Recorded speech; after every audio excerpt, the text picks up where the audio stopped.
प्रणम्य शीर्षाणेमिं गुणरयण विभूषणं महावीरं सम्मत्तरण निलयं पयडि समुक्कीर्तनम् ओच्छम। मंगलाचरण में महावीर भगवान नेमिनाथ भगवान को अथवा धर्म के आधार स्तंभ समस्त धर्मात्माओं को याद करके नमस्कार करके उन सरी का होने की भावना भाकर तुरंत ही दूसरे छंद में ये कहा कि जीव का और देह का अनादि से संबंध है और वह संबंध स्वाभाविक है, जैसे खदान में से निकले हुए स्वर्ण पाषाण में सोने का और किट्ट कालिमा का संयोग। तीसरी गाथा में ये बताया गया था योग से परिणत जीव अर्थात देह नामक नाम कर्म के उदय को लेकर जो योगवान जीव होता है वह प्रत्येक समय में सर्वांग से कर्मों को नौ कर्मों को ग्रहण करता है। चौथी गाथा में ये बताया गया था कि संख्या कितनी है आने वाले कर्म नौ कर्मों की। बताया था अनंत। अनंत अर्थात सिद्ध राशि के अनंतवें भाग और अभव्य राशि के अनंत गुणा और जिसमें वैरी हीनादिकपना हो सकता है।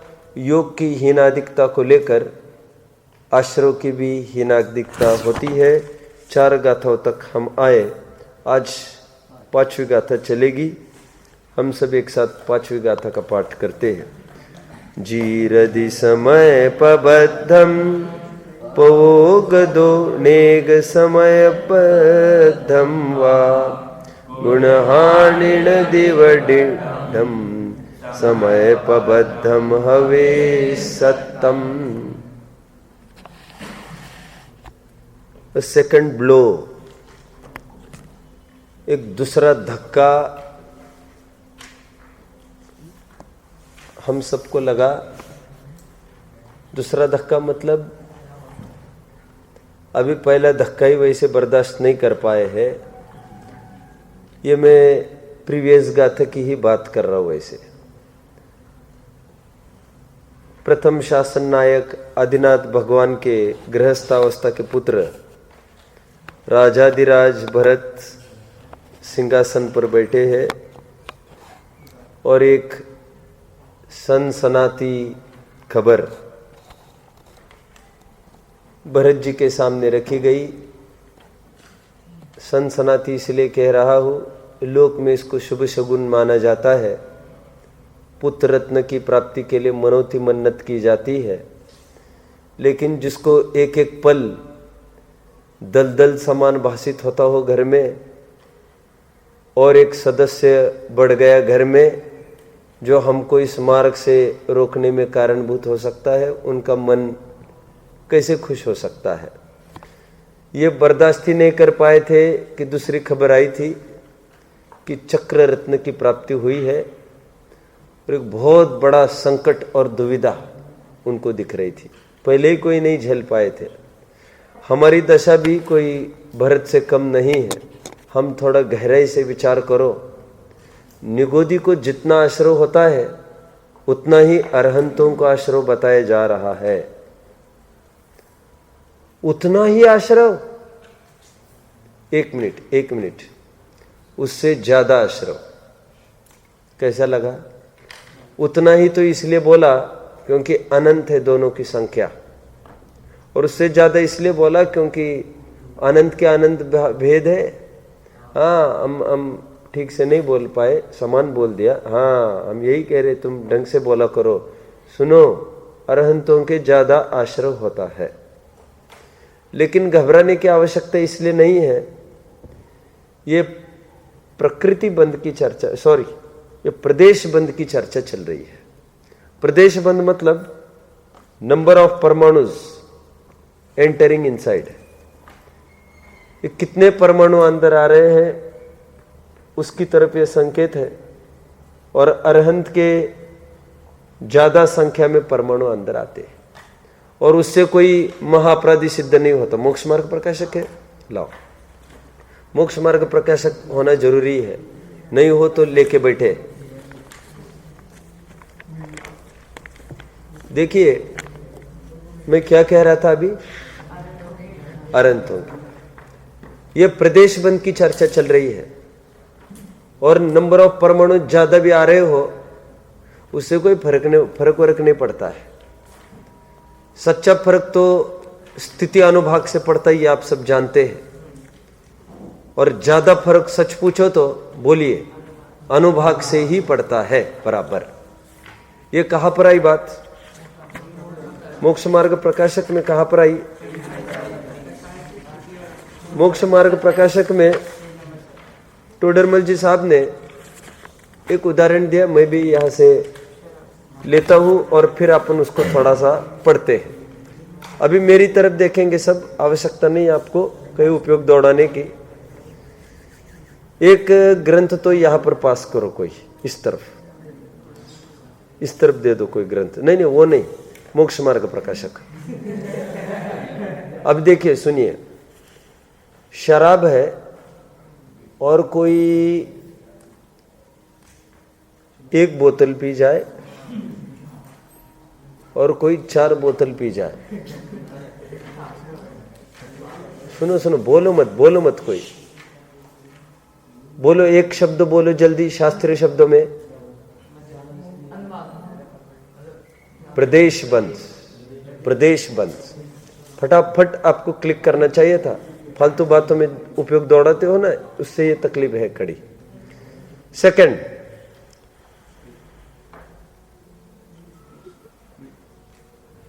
एक शराब है वह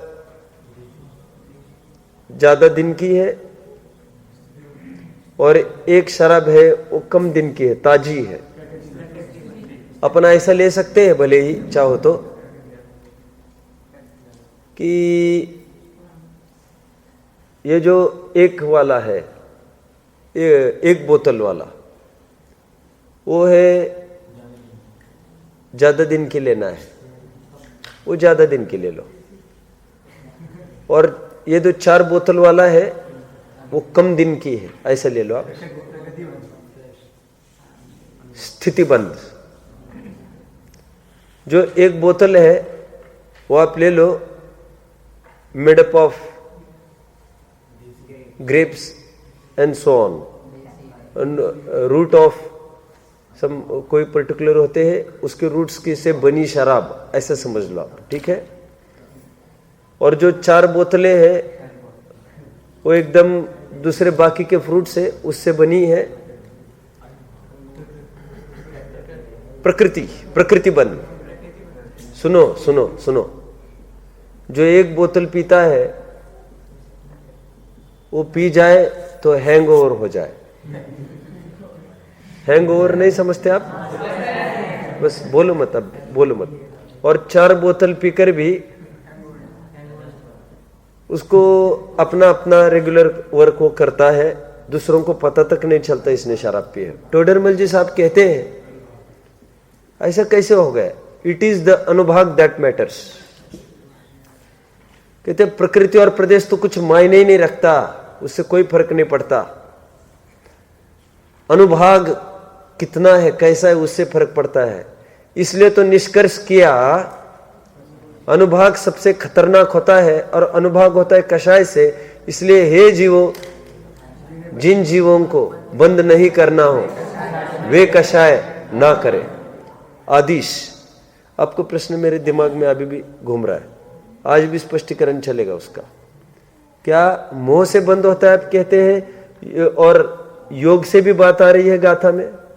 जिन जीवों को बंद नहीं करना वो कषाय ना करे, क्योंकि कषाय को लेकर अनुभाग खड़ा है ना, और योग को लेकर प्रकृति प्रदेश है। कौन तो पूछता है प्रकृति प्रदेश को, समझते हैं? नोटें हैं 10 रुपए की, और एक नोट है 1000 रुपए की। तो 10 संख्या से कोई फर्क नहीं पड़ता है। उससे संख्या प्रदेश बन अरहंतों के प्रदेश बन ज्यादा होता हो, फर्क बिल्कुल नहीं पड़ता। आप सब समझ रहे हैं? अभी देखिए प्रकृति देखो, प्रकृति तो कोई घाती तो बननी नहीं है, उनको अघाती बननी है, सो भी प्रशस्त साता वेदनीय। बोलो, तो प्रकृति की भी छोड़ दो। स्थिति एक समय की है, अनुभाग का तो कोई मायने नहीं रखता, मोह ही नहीं है, अनुभाग भोगेगा कौन? आप समझ रहे हैं मेरी बात को? इसलिए घबराना नहीं। अरहंतों को ज्यादा आश्रय होता है निगोदी से, तो ज्यादा आश्रय होता है मतलब कर्म परमाणु ज्यादा आते हैं, बस इतना ही कहना है। लेकिन जो आते हैं वे साता वेदनीय वाले आते हैं, उत्कृष्ट फलदायी है। वे उत्कृष्ट फलदायी, ये सामग्री बाहर की सब बटोर रहे हैं, ये बाद बाकी जीव के परिणामों में तो कुछ प्रभावितपना होना नहीं। ठीक है, अब एक नया प्रश्न खड़ा हुआ है। इनपुट की आपने पूरी बात कह दी है।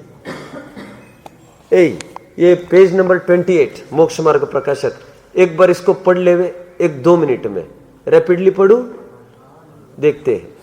इस प्रकार कषायों द्वारा कर्म प्रकृतियों की स्थिति अनुभाग का विशेष हुआ, इसलिए कषायों द्वारा स्थिति बंध अनुभाग बंद होना जानना। यहां पर तो ऐसा लिखते हैं, तो अपने को यह लगता है स्थिति अनुभाग बंद ज्यादा मैटर करता है, लेकिन उदाहरण में स्थिति को भी हटा दिया उन्होंने। जहां यहां जिस प्रकार बहुत मदिरा भी है और उसमें थोड़े काल पर्यंत थोड़ी उन्मत्तता उत्पन्न करने की शक्ति है, तो वह मदिराहीन पने को प्राप्त है। तथा यदि थोड़ी भी मदिरा है और उसमें बहुत काल पर्यंत बहुत उन्मत्तता उत्पन्न करने की शक्ति है, तो वह मदिरा अधिक पने को प्राप्त है। उसी प्रकार बहुत भी कर्म प्रकृतियों के परमाणु है और उनमें थोड़े काल पर्यंत थोड़ा फल देने की शक्ति है, तो वे कर्म प्रकृतियों के हीन पने को प्राप्त है। तथा थोड़े भी कर्म प्रकृतियों के परमाणु है और उनमें बहुत काल पर्यंत बहुत फल देने की शक्ति है, बहुत काल स्थिति, बहुत फल अनुभाग देने की शक्ति है, तो वे कर्म प्रकृतियां अधिक पने को प्राप्त है। इसलिए योग द्वारा प्रकृति प्रदेश बंध बलवान नहीं है, कषाय द्वारा किया गया स्थिति अनुभाग बंध बलवान है। इसलिए मुख्य रूप से कषाय को ही बंध का कारण कहा है। जिन्हें बंद नहीं करना हो वे कषाय नहीं करें। आगे बढ़ना है, आदिश आगे बढ़ना है।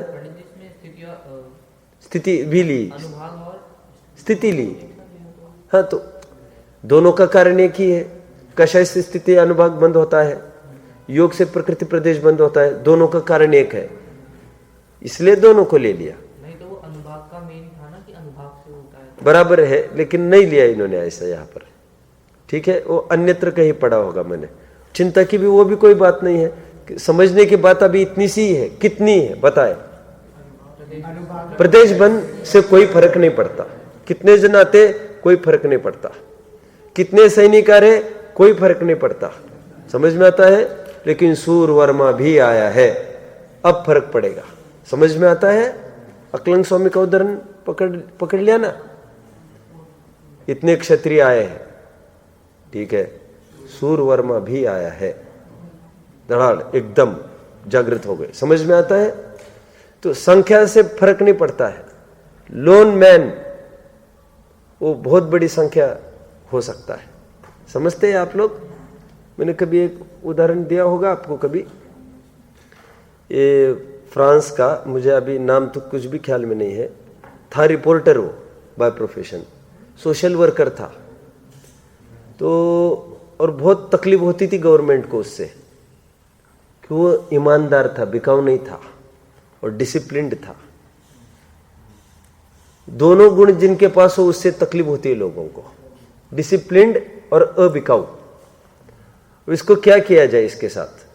तो एक विषय आया कि इसको खत्म किया जाए। तो क्या बोले मालूम वहां के प्रेसिडेंट? वो अकेला आदमी नहीं है, ही अलोन इज फ्रांस, समझ में आता है। अपना यहां पर भी सटीक बात घटित हो सकते, कहां पर? Mahatma Gandhi ji alone is India, ये तब अंग्रेजों ने देख लिया। आपको बताओ, थोड़ा सा समझना है, देखो सुनो सब। गांधी जी को ये चल रहा था सब, ये गांधी जी जेल में गए और बाहर आग लगने लग गई। जैसे ही इन्होंने अनशन चालू किया, लोगों को तकलीफ चालू हो गई। देखो, वो प्रचार प्रसार काम नहीं आता, कुछ करो।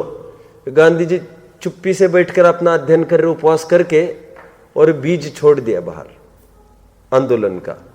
अब पब्लिक को कुछ नहीं रुच रहा है, और वो हर बात पर अड़ी है कि go back Simon, go back. Okay, अभी देखो, गांधी जी की ताकत समझने के लिए मैं कुछ बात बताता हूं आपको। कहते एक काम करो, गांधी जी के इशारे पर, मूक इशारे पर पूरा एक एक भारतवासी कितना प्रभावित होता है, ये जानने लायक बात है, थी ना। सभी जन आंदोलन के लिए उतर आए, एवरीवन, और सभी अभावग्रस्त, किसी को कोई प्रलोभन नहीं दिया था। ये तो बहुत बड़ी बात है, मैं तो कब बताऊंगा, अभी प्रकरण आया है तो सुन लो। एक तरफ गांधी जी की मिशन था और एक तरफ अंग्रेज थे।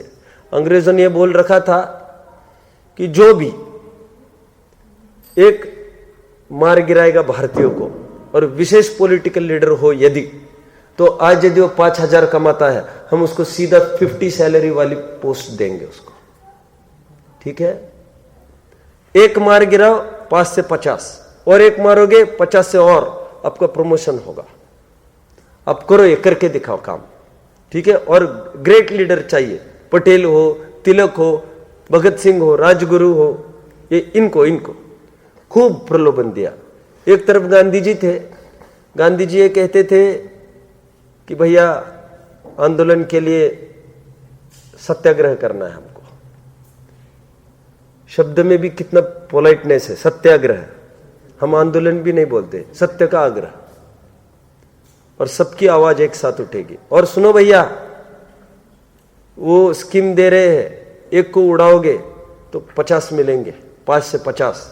सुनो, यहां पर उड़ाया जाएगा आपको, हम आपको, आपके घर वालों को मुआवजा, क्या कहते हैं उसको, हम आपके घर वालों को, और घर वालों को छोड़ो, आपको देखेंगे भी कि नहीं देखेंगे, या हम कोई एश्योरेंस नहीं दे रहे। पैसा है किसके पास यहां पर, समझ में आता है। एक सेकंड बात, प्रलोभन तो कुछ नहीं, और आप हमारे पीछे आएंगे, खाने पाने की व्यवस्था आप आपकी करना। अब समझ रहे, वैसे नंगे बदन घर से निकले हैं, यहां पर कुछ खाने की व्यवस्था होगी, ये बिल्कुल विचार नहीं करना। मर जाओगे, घर वालों को कुछ मिलेगा तो छोड़ दो, आपकी भी कोई सेवा करने वाला नहीं है। आपको आना हो आओ, आपका देश है, आपकी कंट्री है। इस दम पर उन्होंने पूरी इंडिया को खड़ा किया था। कितना तकलीफदायक था, समझ रहे आप। अभी देखो, और फिर भी एक एक सत्याग्रह में आगे बढ़ रहा है। अब गांधी जी को परखने का विकल्प बना अंग्रेजों का, कैसे परखा जाए इस आदमी को। बोले, गांधी जी को बुलाया और गांधी जी को बोले कि आपके अनुसार सब कुछ हो जाएगा, हम सब कुछ करने को तैयार है, सरेंडर करते हैं, सब करते हैं, आप पब्लिक को थोड़ा सा इशारा कर दो। क्या इशारा करना, कि चुप हो जाओ। देखो, पब्लिक को उत्तेजित करना ये बहुत सरल होता है। अंग्रेजों ने एक बहुत अच्छा पहलू खड़ा कर दिया कि शांत करके दिखाए, तो उसके अधीनता में है सब जाने। क्योंकि उत्तेजित करने में थोड़ा कुछ कर दिया, फिर उत्तेजित हुए वालों को शांत करना, फिर गांधी जी ने थोड़ा इशारा कर दिया, कोई आगे नहीं बढ़ेगा। पूरे भारत में मैसेज गए, सब शांति, झटके में उन्होंने पावर देख ली थी। मुझे कहना क्या है, कोई बताएगा? पावर वो शांति करने के दम पर खड़ी होती है, मूल। और जितने वे तब नहीं डरे थे, तब बाद में डरने लग गए वे। फटाफट उनको ख्याल में आ गया अपना कुछ नहीं चलने वाला है अभी। मैं इतना सारा क्यों कह रहा हूं भाई? नहीं, और बोलो, और अलोन। ये क्यों कहा था अलोन के लिए? अनुभाग सब कुछ है, ठीक है। सुनो अभी सब कुछ कर्म आ रहे हैं।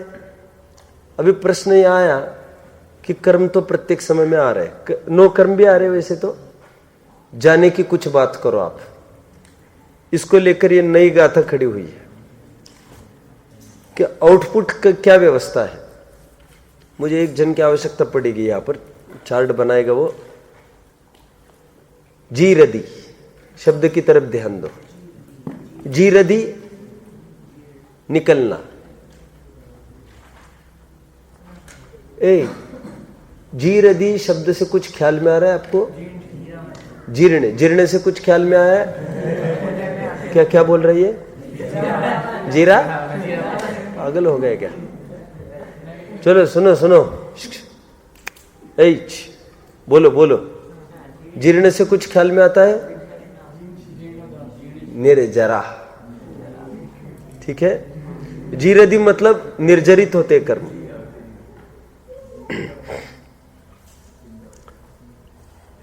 आउटपुट। निर्जरा मतलब ही खिरना, उदय में आना, खिरना, निर्जरा, ये सब पर्यायवाची है। जीरदी समय प्रबद्धम, कितने खिरते हैं? एक समय प्रबद्ध खिरते आ गए। पहले चरण में अर्थ मिल गया है कि एक समय प्रबद्ध परमाणु खिरते हैं। एक समय प्रबद्ध मतलब वो एक सांकेतिक संज्ञा है, समय प्रबद्ध।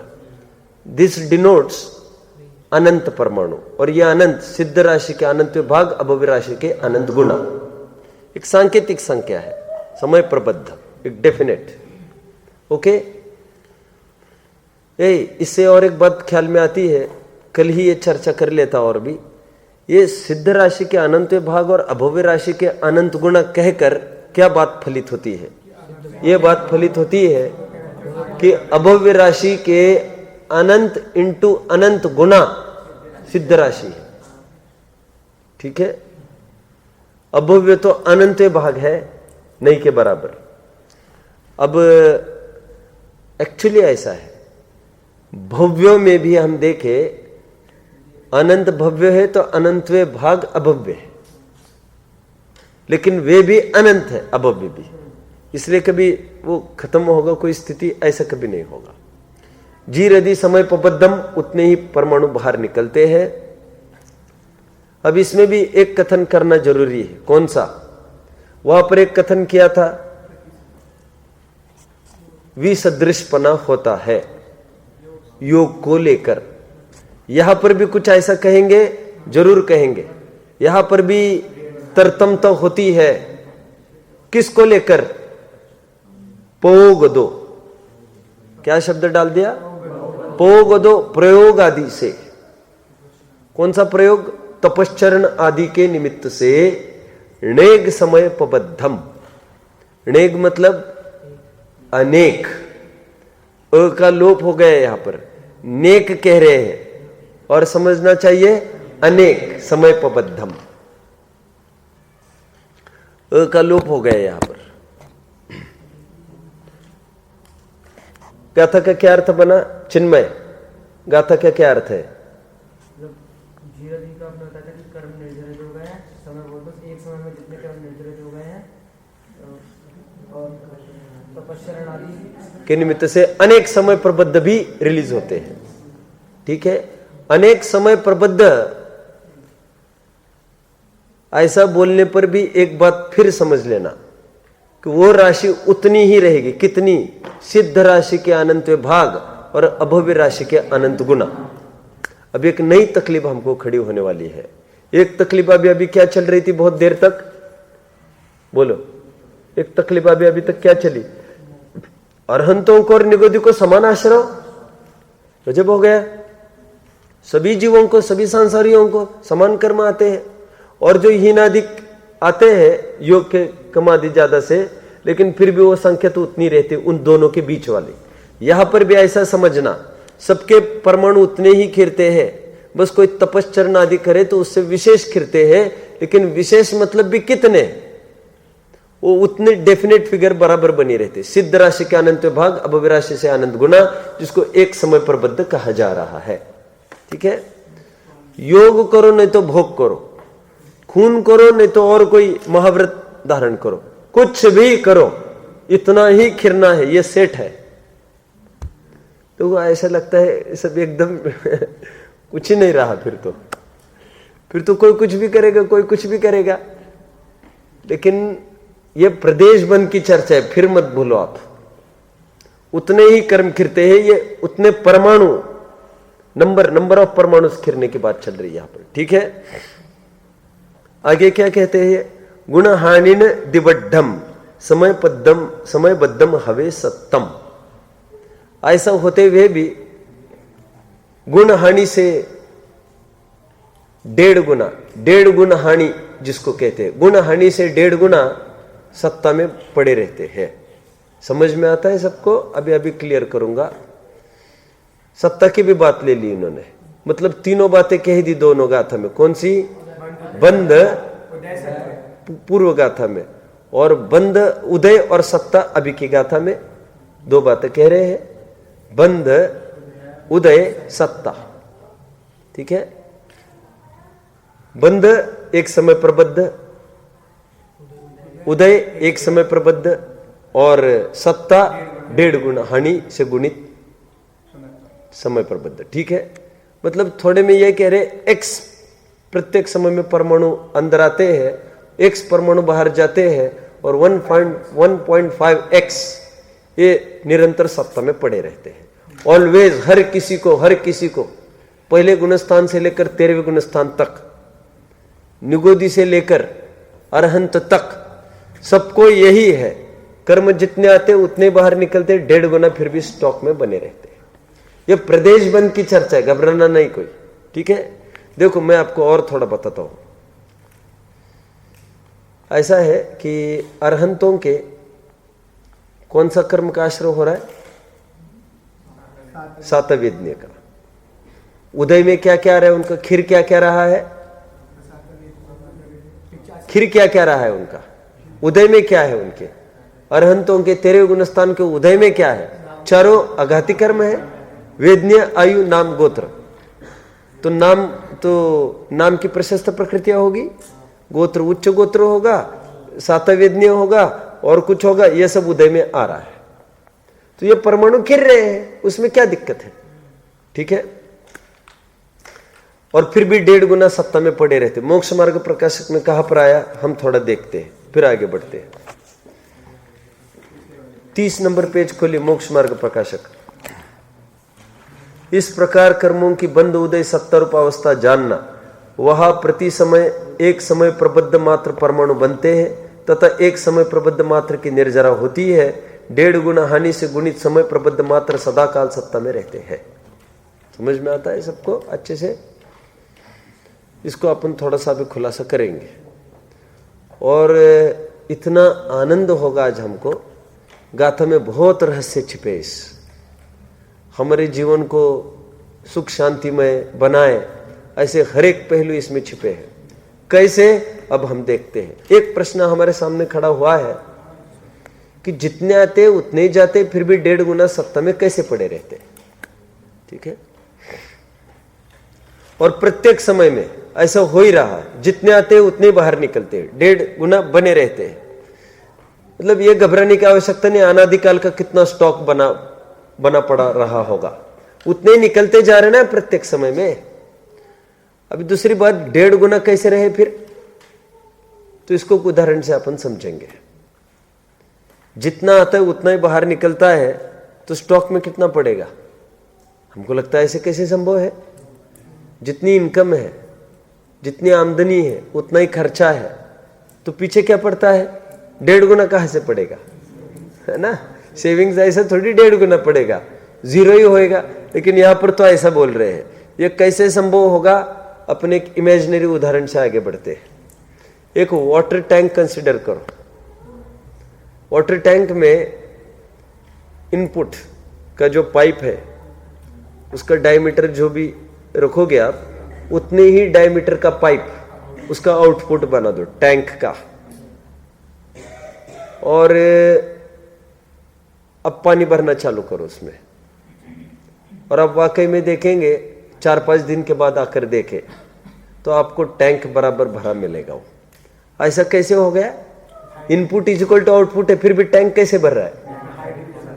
क्योंकि उसमें कुछ बातें ऐसी है, जैसे पानी ऊपर से अंदर गया, तो जब भी अंदर गया लगकर ही तो आउटपुट का पाइप नहीं था, थोड़े हाइट पर है वो पाइप। थोड़े हाइट पर पाइप होने से तब इनपुट तो रहा लेकिन आउटपुट नहीं रहा उतनी देर के लिए।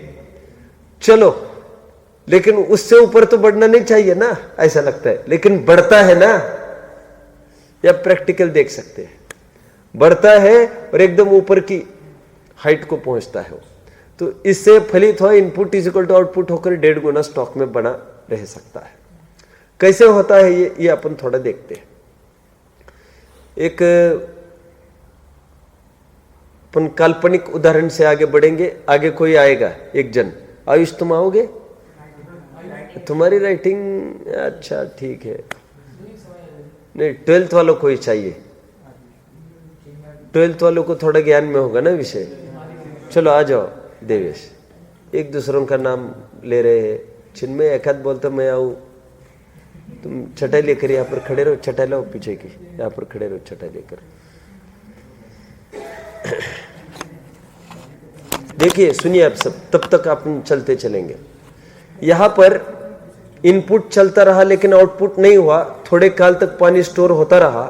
ऐसी कुछ व्यवस्था अपने में भी है क्या कि कर्म आते हैं और निकलते नहीं है? होती है, हूबहू व्यवस्था अपने यहां पर भी है। उसे कहते हैं, शब्द बोलिए, आबाधा काल। आबाधा काल ऐसी व्यवस्था है अपने जीव में कि कोई कर्म आए तो निरंतर कभी भी उदय में नहीं आते। तुम बैठो थोड़ा सा, अभी चौक लिया तुमने, चौक ले लो। कोई कर्म बंधा तुरंत उदय में नहीं आता। जितने काल तक उदय में नहीं आता उसको आबाधा काल कहते हैं। आप सब समझ रहे मेरी बात को? आप नोट भी कर रहे थे क्या बात को? तो फिर आप छोटी टेबल लेके यहां पर बैठ जाओ।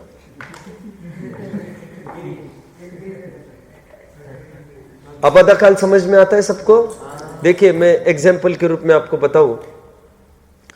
जैसे बैंक में आपने पैसे भरे, ठीक है, बैंक में भरे और मान के चलिए आपने भरे होंगे, कुछ एफडी की होगी और जाने कितने दिन के बाद निकलने होंगे वो पैसे। लेकिन आपको जरूरी में मुझे पता नहीं ऐसा होता होगा कि नहीं, बैंक में मुझे बिल्कुल जानकारी नहीं है बाहर की, लेकिन आपको अर्जेंसी में पैसे चाहिए फिर से, तो तब भी उसके एक पैरामीटर सेट है। आपको जल्दी भी चाहिए, जो भी हो, है तो आप ही के पैसे, लेकिन आपको इतने दिन तो रुकना ही पड़ेगा। आप कम से कम आप 1 महीना रुके, फिर 1 महीने के बाद आप निकाल लेंगे पैसे। उसको आपको कुछ इंटरेस्ट वगैरह मिलेगा ऐसा तो कुछ नहीं होगा वैसे, लेकिन आपके भी पैसे अपने एफडी के हिसाब से दिए थे। वो सेविंग का अलग खाता रहता है, उसके लिए इंटरेस्ट रेट कम रहता है। एफडी मतलब गवर्नमेंट काम एंड क्वाइट। क्यों? क्योंकि ये इतने टाइम के लिए डिस्टर्ब नहीं करेगा, तो हम दूसरी जगह इन्वेस्ट कर सकते हैं। और ये सेविंग वाला, ये आधी रात खटखटाने वाला है और बोलने वाला है हमको इतना चाहिए, फिर वो सुनने नहीं वाला है। कितनी तकलीफ है उसकी। हम इन्वेस्ट कर करके रख देवे और अचानक कोई आकर कहे हमने इतना इन्वेस्ट किया तो पूरा चाहिए, और कहां से लाएगी वो इतना पैसा? अचानक 10 गुना मार्केट में है लेकिन ब्लॉक है ना पैसा। अभी तुम माथे पर चढ़कर तुम क्या करोगे? नहीं पैसा दे सकता हो, कोई भी बैंक नहीं दे सकती। इसलिए सेविंग का रेट कम होता है और एफडी का रेट ज्यादा होता है। हमने वो योजना बनाकर आगे हमने लगा दिया ना पैसा, अब तुम कैसे आकर धमके अब पैसा नहीं दे सकते, और देंगे तो इतने दिन रुको, हम व्यवस्था देखकर करेंगे। मैं किसका अर्थ खोल रहा हूं? आबाधा काल। आबाधा काल मतलब संधि विच्छेद करेंगे इसका। आबाधा काल। मुझे थोड़ा, अब बुरा नहीं मानना, इस शब्द में मुझे बहुत आपत्ति है। कैसे आपत्ति है? अ प्लस आ, भले ही वो व्याकरण से सुसंगत हो गया, लेकिन सीधा एक शब्द लिखते, बोलो बहुत अच्छे से, अबाधा काल। लेकिन लिखते कहकर कोई हमारे हाथ में थोड़ी ना है। लेकिन मैं अच्छी बात बताता हूं आपको। मुझे अब मैं कुछ बोलूंगा तो मुझे बहुत डर है कि कुछ आचार्य विरुद्ध बात ना चली जाए, लेकिन श्वेतांबर भाई ने एक बार मुझे संपर्क किया, वो जानकारी चाहिए थी, तो उनके ग्रंथ में वर्ड अबाधा काल पड़ा है। बहुत टाइम से सोचता था ये कितनी टेढ़ बना दी अबाधा काल वर्ड ने। अबाधा काल बना देते कि जिस काल में बाधा नहीं देगा, डिस्टर्ब नहीं करेगा बिल्कुल। तो अपन आबाधा काल लिखकर फिर क्या बनाते? आबाधा नहीं, चौओर से जो बाधा नहीं देगा। अर्थ तो हमने भी वही बनाया। चलो जो भी हो, हम कुछ नहीं कह सकते। प्रिंटिंग मिस्टेक कहने में भी बहुत तकलीफ है। क्यों नहीं? अपन आचार्यों की तरफ कुछ नहीं बोल सकते इस मामले में, क्योंकि उन्होंने कुछ सोच समझकर कुछ वर्ड प्रयोग किया होगा, हम कुछ नहीं बोल सकते। संभावना एक ये भी है कि कुछ चूक हुई होगी, चुक्के जो छलम ना घेतव्यम, हमने छल भी ग्रहण नहीं किया, हमने अर्थ तो वही का वही निकाला है। पकड़ रहे आप सब? मुझे तो इसलिए वो पुष्ट हुआ मेरा मत। मैंने श्वेतांबर में ये शब्द सुना, अबाधा काल। चलो कहाँ तक आए? ये कहता है कोई कर्म बंदा तो तुरंत उदय में नहीं आएगा। इसलिए एक बात हमेशा समझना, पुण्य का फल नकदी नहीं होता, पाप का फल भी नकदी नहीं होता। नकदी होता है धर्म का फल। ये दोनों क्रेडिट बेस्ड चलते हैं। क्या? पुण्य और पाप। पुण्य कितना भी करोगे रुकना पड़ेगा, पाप करोगे रुकना पड़ेगा, लेकिन धर्म करोगे तो उसी समय स्वसंवेदन प्रत्यक्ष और उसी समय अतीन्द्रिय आनंद, उसी समय सपदी समय सारम। क्या लिखा? उसी समय तुरंत झट से ही उसको समय सार दिखता है। लिया ना समय सार में? मतलब क्या कहना चाहते मैं और थोड़ा बताता हूं। इसका ऐसा नियम है, जैसे एक कोड़ा कोड़ी सागर की स्थिति वाला कोई कर्म बंदा, तो डेफिनेट है ये कि 100 वर्ष तक वो बिल्कुल स्टैग्नेंट मोड में पड़ा रहेगा, यूजलेस, कुछ नहीं करेगा वो। पकड़ रहे ये सब? देखो बहुत अच्छी चीज है ये मैं जो बता रहा हूं। क्यों अच्छी चीज है? महापाप जो करता है वो कितनी सत्ता का बंद कर सकता है? ज्यादा से ज्यादा 70 कोड़ा कोड़ी का कर सकता है। श्रेणिक ने 70 कोड़ा कोड़ी का बंद किया, ओके, दर्शन मोह का। उसको आबादा काल कितना पड़ेगा? 7000 वर्ष के लिए एकदम फ्री है वो। उसको कोई कॉलर को आकर हाथ नहीं लगा सकता। एंजॉय नहीं, मैं एक अच्छी बात बताता हूं आपको। ये 7000 वर्ष का पीरियड है, कोई साधारण है? एक समय में 70 कोड़ा कोड़ी का बांध लिया और 7000 वर्ष तक कुछ भी उदय में नहीं आएगा। तो तब तक प्रकृति प्रदत्त ऐसी व्यवस्था है कि आप कुछ भी करके उसको नलीफाई कर सकते हैं, आप उसको कम कर सकते हैं। ज्यादा तो होने का तो वैसे सवाल भी नहीं है कुछ। अब कुछ भी कर सकते हैं। 7000 वर्ष आपको पीरियड दिया गया है। मैं उसको कानून की भाषा में डालूं तो उसको प्रॉपर वर्ड क्या मिलेगा? Released on bail. कानूनन शब्द बराबर है जो मैंने बोला। उतने पीरियड के लिए उसको नहीं, आदेश नहीं जम रहा क्या? तो उतने पीरियड के लिए उसको बाहर कर दिया। बाहर काय के लिए किया है? तुम कलेक्ट करो तुम्हारे सब प्रमाण जो करने हैं, और उस पीरियड में यदि सबल प्रमाण इकट्ठा कर पाए बोलो तो तुमको आना भी नहीं पड़ेगा यहाँ पर। तो तुमको घर पर लेटर भेज दिया जाएगा, तुमको बाइज्जत बरी कर दिया गया है, तुम यहाँ पर आना नहीं फिर से पूछने। तो 7000 वर्ष में यदि वह अच्छा काम करे कोई तो बिल्कुल जीरो हो सकता है वो। 70 कोड़ा कोड़ी वॉश आउट। और हुआ ना इनका कितना हो गया? 70 कोड़ा कोड़ी सागर का। अभी कोड़ा कोड़ी क्या, सम्यक दृष्टि जितना भी बांधता है अंत कोड़ा कोड़ी बांधता है। कहा 70 कोड़ा कोड़ी और कहा अंत कोड़ा कोड़ी।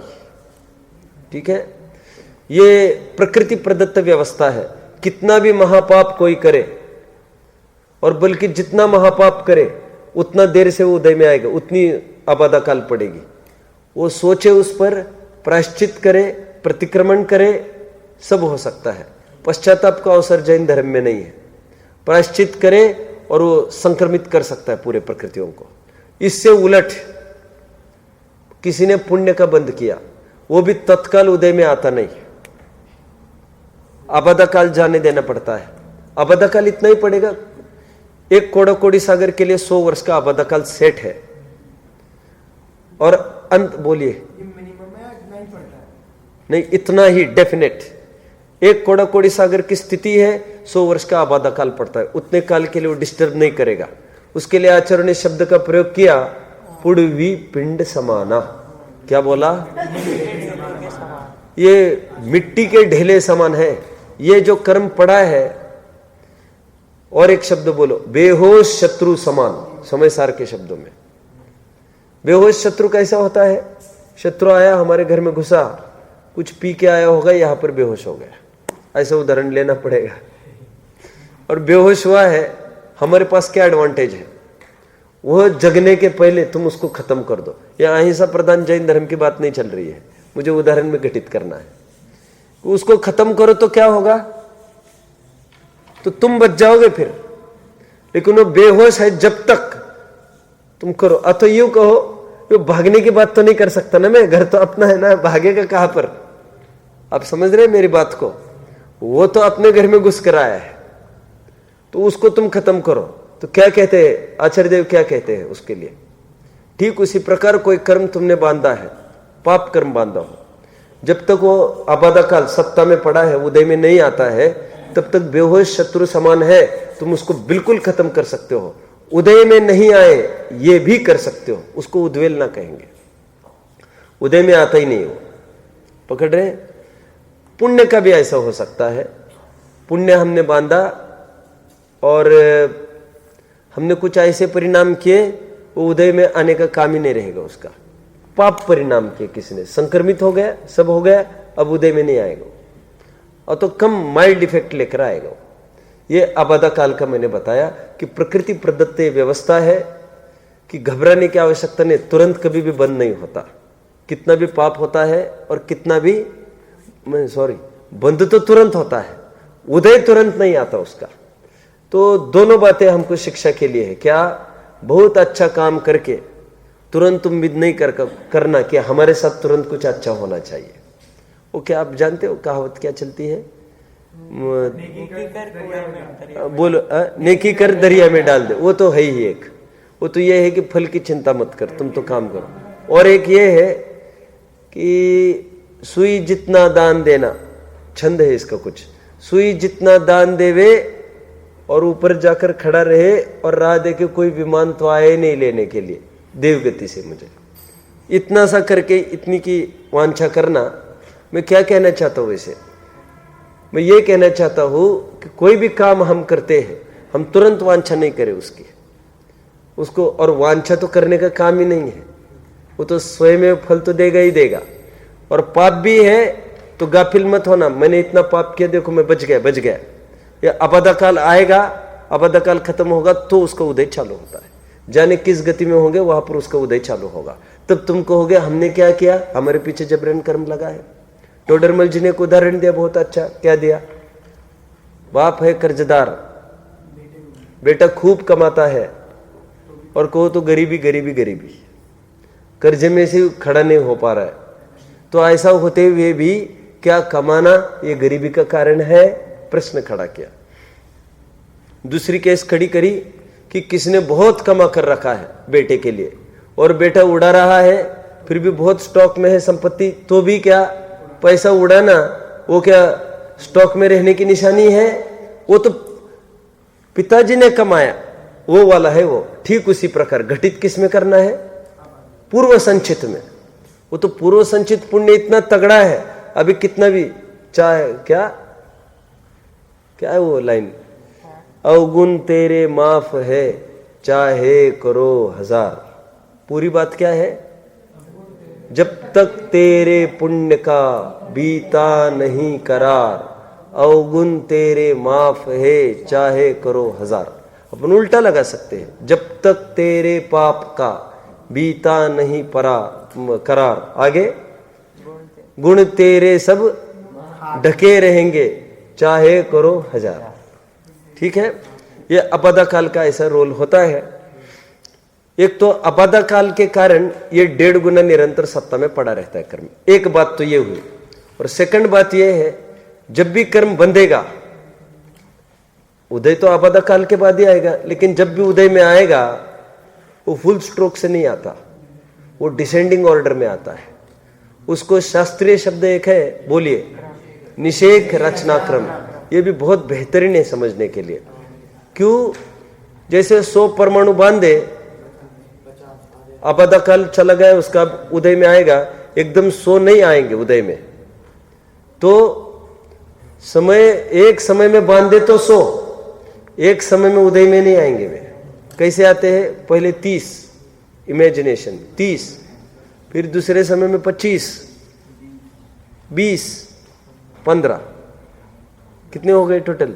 और 10, इस रूप से डिसेंडिंग ऑर्डर में उदय में आते हैं, टूट टूट के, और सबसे पहले ज्यादा असर देगा, फिर कम कम होता जाएगा। इसको कहते हैं निषेक रचना क्रम। और फिर पुण्य का भी ऐसा है, पाप का भी ऐसा है। यह समझकर भी हमारे जीवन में क्या लाभ होता है बताए। बहुत पाप का झटका आया, बोलो, तो डेफिनेटली आने वाले समय में डिसेंडिंग होता ही जाता है, कर्म का नियम है ये। और नहीं हुआ होगा तो समझ लेना अन्य अन्य कर्म साथ साथ कूद पड़े तो कलेक्टिव इफेक्ट दिखा रहा है वो। कितने जन ने बात को पकड़ा? टोडरमल जी साहब के शब्द में बोलो, एक समय में बांधे कर्म अनेक समय में उदय में आते हैं। और बोलो, अनेक समय में बांधे हुए एक समय में उदय में आते हैं। समझ में आता है? अनेक जन एक साथ टूट पड़े तब तो पावर तो बढ़ेगी उसकी, लेकिन वो कोई एक काल के बांधे की पावर नहीं है वो, ये कहना है। आप सब समझ रहे हैं मेरी बात को? दो फैक्ट्स हम देखे, और क्यों देखे हमने? मुझे बताओ क्या देख रहे हैं हम? सिद्ध क्या करना है? सिद्ध क्या करना है? बोलो, बोलो मत, बोलो, तुम्हारा ध्यान नहीं है पर बोलो क्या देख रहे हैं? मूल मुद्दा हम ये देख रहे हैं, एक समय प्रबद्ध आते हैं, एक समय प्रबद्ध जाते हैं। 1.5 गुना हानि से गुणित समय प्रबद्ध कैसे पड़े रहते? 1.5 गुना। तो एक रीजन हमने दिया आबादा काल, वो पाइप का एग्जाम्पल। और सेकंड बात कह रहे निषेक रचना क्रम, इसका उदाहरण सुन लो अभी। इसका उदाहरण बोलो आयुष। तेल का डब्बा है, तेल का डिब्बा है, टिन होता है ना, टिन लेना है, दूसरा डब्बा नहीं लेना है। इतना छोटा होल है उसका, 15 किलो का टिन होता है ना। अब उसको पलट दो आप, तो जैसे ही पलट देंगे तेल आने के लिए, उसमें पहला जो स्टैक आएगा वो ज्यादा तेल आएगा। होते होते फिर कम और कम और कम, एक स्टेज आती है बंद हो जाता है ना।